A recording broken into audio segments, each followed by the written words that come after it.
तो hello students, आज हम स्टार्ट करते हैं आपका एक न्यू टॉपिक जिसका नाम है electric field due to a dipole on a axial line.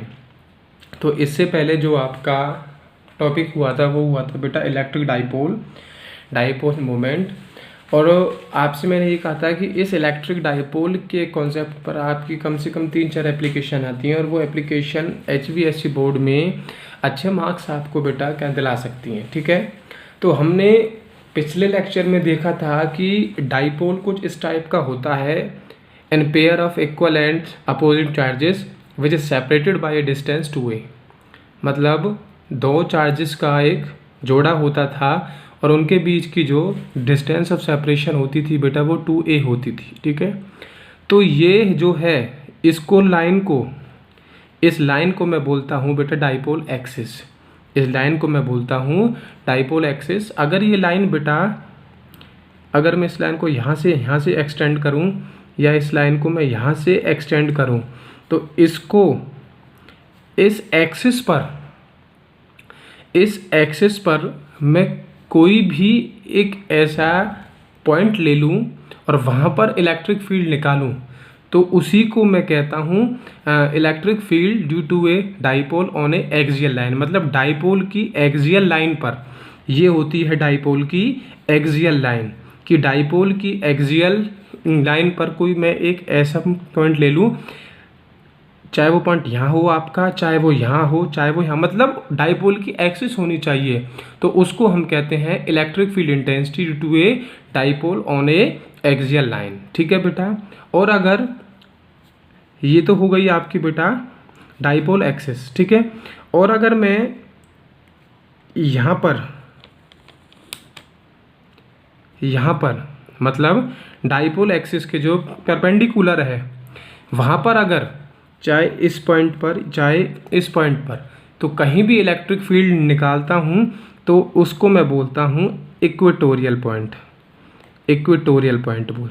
ठीक है बेटा, और इस इक्वेटोरियल पॉइंट को मैं कह सकता हूँ परपेंडिकुलर बाइसेक्टर। क्या कहता हूँ बेटा? Perpendicular bisector. ठीक है, मतलब अगर मैं एक्सिस पर कहीं भी आपकी इलेक्ट्रिक फील्ड क्या निकालता हूँ तो वो होती है electric field on a axial line. अगर मैं उसकी डाइपोल एक्सिस के परपेंडिकुलर पर अगर मैं इलेक्ट्रिक फील्ड निकालता हूँ तो उसको मैं बोलता हूँ electric field due to a dipole on equatorial line, या उसी को मैं कह देता हूँ परपेंडिकुलर बाइसेक्टर। तो आपको ये बेटा ये है कि जो डाइपोल होता है वो चारों ओर फील्ड बनाता है। डाइपोल मोमेंट की जो डायरेक्शन होती है वो negative charge to positive charge होती है। अगर कोई यहाँ पॉइंट ले लूँ, मैं यहाँ पर पॉइंट ले लूँ या यहाँ पर ले लूँ या यहाँ पर ले लूँ, तो उसको मैं बोलता हूँ electric field at any general point, जिसको मैं बोलता हूँ। ठीक है बेटा, अगर एक्सिस पर निकालता हूँ तो field intensity on a axial line, अगर परपेंडिकुलर पर निकालता हूँ तो field intensity due to a equatorial point या परपेंडिकुलर बाइसेक्टर, और अगर एक्सिस और इक्वेटोरियल पर छोड़कर किसी भी पॉइंट पर डाइपोल के चारों ओर किसी भी पॉइंट पर अगर मैं इलेक्ट्रिक फील्ड निकालता हूँ तो उसको मैं बोलता हूँ electric field at any general point बेटा।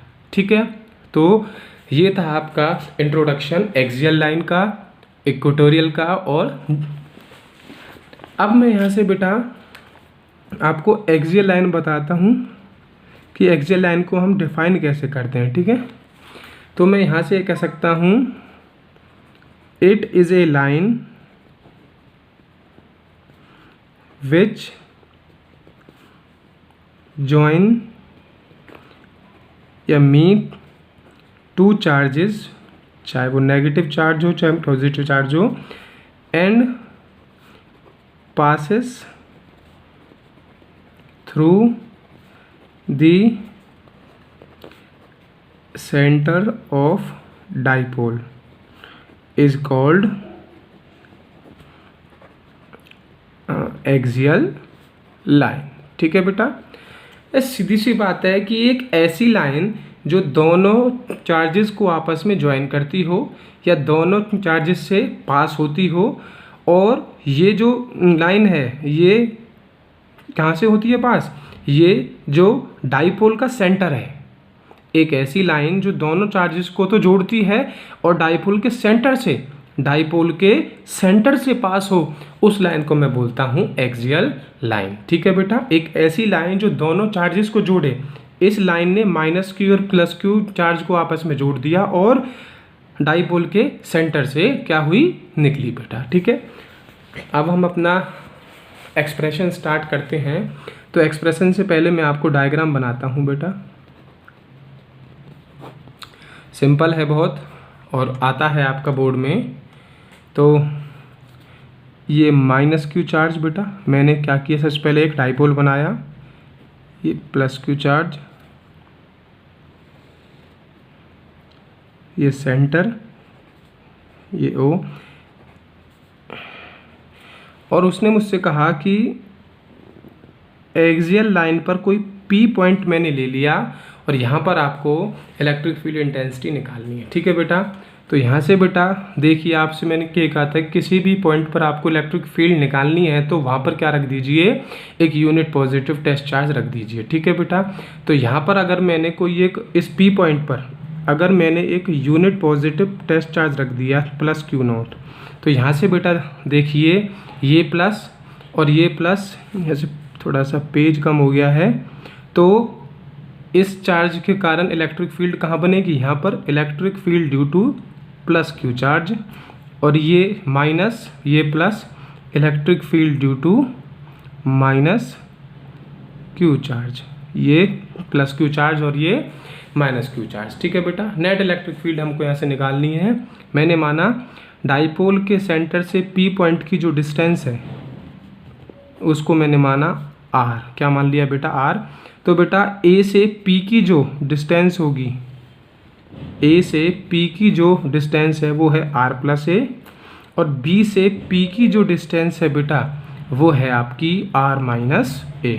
ठीक है भाई, सेंटर से P की जो डिस्टेंस वो R है, तो A से P क्या हुआ, R+A, और B से P में क्या हुआ, R में से A- कर दिया। अब बेटा यहाँ से एक बात देखिए, नेट इलेक्ट्रिक फील्ड कहाँ होगी, अब P पॉइंट से इस चार्ज की डिस्टेंस कम है और इस चार्ज की डिस्टेंस ज़्यादा है, तो इस चार्ज के कारण इलेक्ट्रिक फील्ड इस पॉइंट पर ज़्यादा होगी। तो इसका मतलब नेट इलेक्ट्रिक फील्ड कहाँ होगी, इस चार्ज के कारण होगी। तो यहाँ से बेटा हम निकालते हैं, जैसे इलेक्ट्रिक फील्ड वेक्टर फॉर्म है, तो ई नेट क्या होगा, E+Q E-Q, electric field due to positive Q charge, electric field due to -Q charge. ठीक है, क्योंकि दोनों क्या है, कोलिनियर फैक्टर हैं और उनकी डायरेक्शन क्या है, अपोजिट है, तो क्या होगा, दोनों का सब्सट्रैक्शन हो जाएगा। ठीक है बेटा, तो यहाँ से देखिए E net electric field KQ, ठीक है बेटा, +Q, डिस्टेंस कहाँ से होगी, B से P तक, वो कौन सी है, R-A का square, -KQ +Q, sorry -Q से A से P कितना है, R+A, तो R+A का स्क्वायर, और नेट इलेक्ट्रिक फील्ड कहाँ होगी, अलोंग BP, कहाँ होगी, अलोंग BP, क्योंकि इस चार्ज की जो डिस्टेंस है वो क्या है, बहुत शॉर्ट है, तो इसके कारण इलेक्ट्रिक फील्ड कहाँ होगी, इस चार्ज के कारण ज़्यादा होगी बेटा। ठीक है, तो यहाँ से KQ कॉमन ले लिया हमने, 1/R-A का स्क्वायर माइनस, ठीक है बेटा, तो KQ एलसीएम आ जाएगा, A-B A+B, तो एलसीएम आ गया, क्रॉस मल्टीप्लिकेशन। ठीक है बेटा, तो यहाँ से हम स्टार्ट करते हैं। तो क्या आया था बेटा, KQ R+A का square minus R minus R का square, R square minus A का स्क्वायर। ठीक है बेटा, सॉल्व करते हैं। R square plus A square plus 2RA minus R square plus A square minus 2RA upon में आर स्क्वायर माइनस ए square का square. ठीक है बेटा, ब्रैकेट में खोलता हूँ यहाँ से, तो माइनस का आर स्क्वायर, यहाँ से माइनस का ए स्क्वायर और प्लस 2RA। एलसीएम बेटा चलता रहेगा यही। देखिए 8 स्क्वायर से 8 स्क्वायर गया, ए स्क्वायर से ए स्क्वायर करा, आपका यहाँ से क्या बचा के क्यू, ये 4RA ओवर आर स्क्वायर और ए स्क्वायर। ये यहाँ से बेटा साथ के साथ आ चलेगा कि नेट इलेक्ट्रिक फील्ड कहाँ है, अलोंग बीपी। ठीक है, तो के इस क्यू को मैं अंदर ले गया into 4RA over R square minus ए स्क्वायर का स्क्वायर। अब देखिए बेटा, इसको मैं ऐसे क्या नाम लिख सकता हूँ, 2QA इंटू 2R, 4RA है तो इसको मैंने क्या लिख दिया, 2QA इंटू 2R यहाँ से। अब देखो 2 2 4 R A इंटू क्यू, इसको बस मैंने रीअरेंज कर दिया है बेटा बस यहाँ से। अब आपको डाइपोल मोमेंट का फॉर्मूला पता था, जो मैंने आपको पहली वीडियो में बताया। डाइपोल मोमेंट का फॉर्मूला होता है Q इंटू 2A। तो यहाँ से ये क्या हुआ 2QA, तो यहाँ से डाइपोल ये क्या हो गया 2, ये फॉर्मूला किसका, P डाइपोल मोमेंट, और ये बचा कितना R। ठीक है, वेक्टर।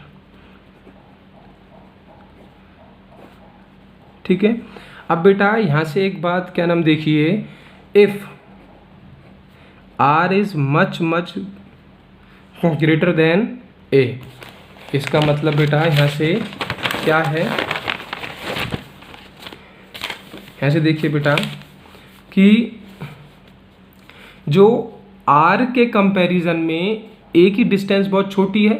भाई R के कंपैरिजन में ये A डिस्टेंस बहुत छोटी है, तो क्या हुआ R much much greater than A, तो A विल बी नेग्लेक्टेड। तो मैंने यहाँ से क्या किया, A को नेग्लेक्ट कर दिया। तो A को जब बेटा यहाँ से ये नेग्लेक्ट हो जाएगा तो क्या होगा, K 2P vector over R, तो ये तो हट गया, R का स्क्वायर कितना हुआ, R की पावर 4, R की पावर 4 से R गया बेटा K 2P vector over R cube. तो electric field intensity due to a dipole on a axial line कितना आया बेटा, 2P vector over R cube. K की वैल्यू कितनी होती है, 1/4 pi epsilon naught 2P vector over R cube. This is the expression for net electric field intensity on a axial line बेटा। ठीक है, तो स्टार्टिंग से क्या नाम है आपको बेटा ये आया होगा। अगर इसमें कोई भी क्या नाम दिक्कत आती है तो आप मुझसे पूछ सकते हो। Thank you.